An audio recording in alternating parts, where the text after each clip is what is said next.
Hi, Secretary. How are you? Hey, Dave, good morning. Good morning. Thanks for doing this. Yeah, it's election day, the big day. I had a busy day, right? Yes, indeed. Yeah, you excited for the big day?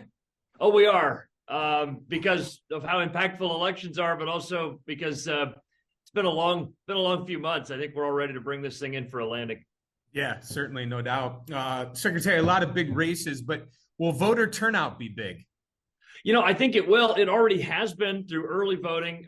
Over 1.5 million Ohioans have already cast their ballots. That is a record-breaking turnout for early voting. So that includes both absentee voting by mail and early voting in person. Again, breaks the all-time record for a gubernatorial election year. And we know why. It's because Ohioans know that they can trust their elections, that they really are impactful and honest elections, but also because we make it convenient in Ohio. I think that trend will continue today. In fact, we're hearing reports around the state of steady turnout at close to 3,500 polling locations. Think about how big the scale of this is. Over 40,000 election day volunteers running those 3,500 polling locations. So it's a big undertaking, and it's important that Ohioans get out and make their voices heard.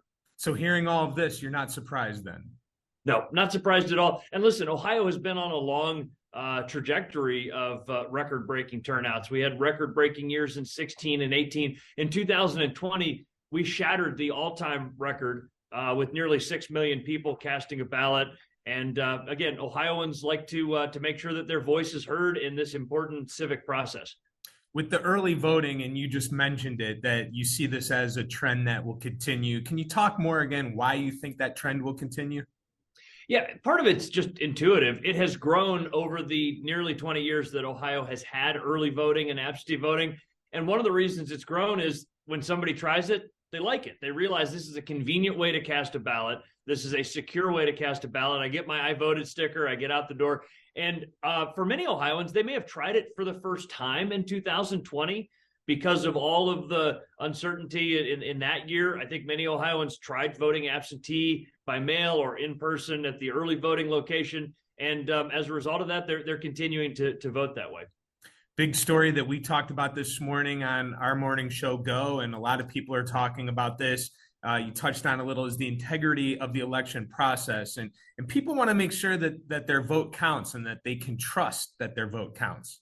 Yeah, and so there are a lot of steps that go into that in Ohio. Part of it is how we even organize our elections. It's important for people to not gloss over that. It's a completely bipartisan enterprise in Ohio. That's not the case in other states. In some states, the elected county clerk runs elections, and that's the way it is in Pennsylvania, for example. If the elected county clerk is a Republican, everybody at the elections office is a Republican. Vice versa, if they're a Democrat. It's not the way we do it in Ohio. It's 50-50, half Republicans and half Democrats working well together in a very patriotic and duty-oriented way to run this process. But David also continues with the way that we maintain accurate voter rolls. This is like hygiene. It's like brushing your teeth. We do it every day.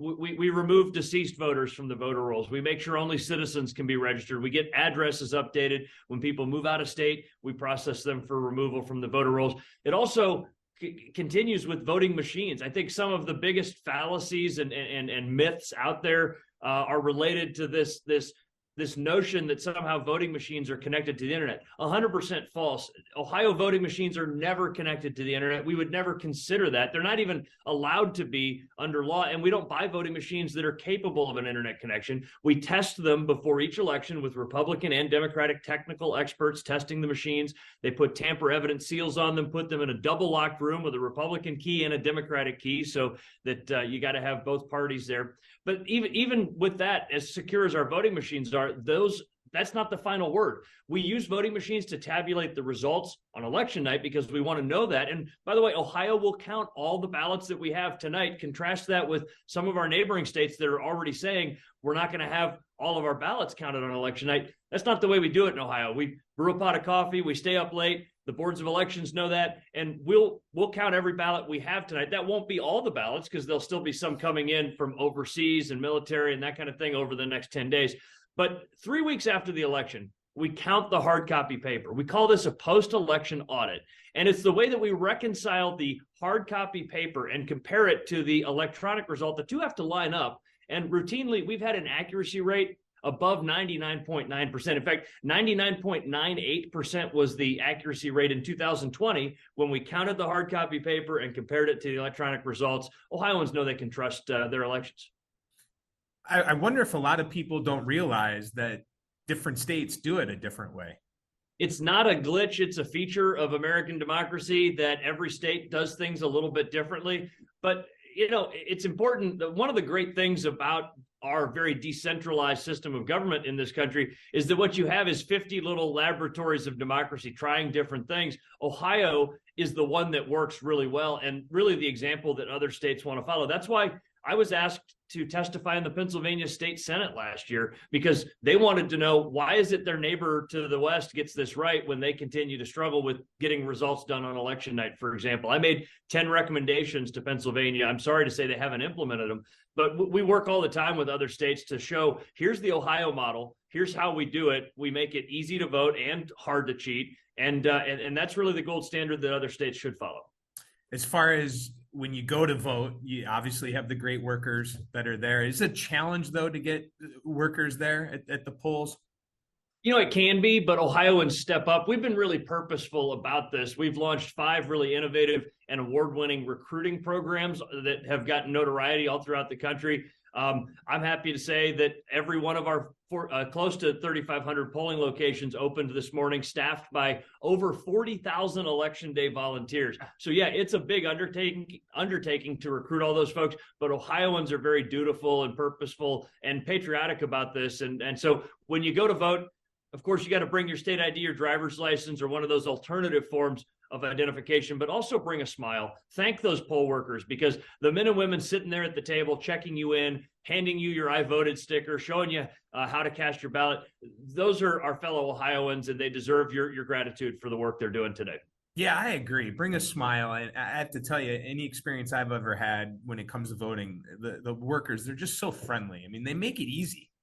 They love this. We put out a video last night on social media where we asked a bunch of people why you're a poll worker. And you know, listen, they get paid $100-$150 for the day's work, but that's not the motivation for doing it. They're there, Democrats and Republicans, because they love democracy. They love this idea that on a Tuesday night in November, the most powerful nation on the planet makes its most impactful decisions. They're the ones that make that happen. And it's a truly remarkable thing. And the reason it goes so smoothly in Ohio, even, you know, there are always hiccups here and there, but the reason it goes so smoothly is because of the dedication of, like I said, over 40,000 election day poll workers.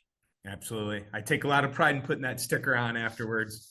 There you go. Yeah, no, wear it with pride. And by the way, this sticker we redesigned it in 2019. It was a high school student from Circleville that came up with the winning design, got over 20,000 votes on the internet. And what I love about it is there's kind of a dual meaning. It says I voted, but it also says Ohio voted, because this is something that we do together, but it also is an individual responsibility. And so I love that sort of dual meaning in the voting sticker that we have.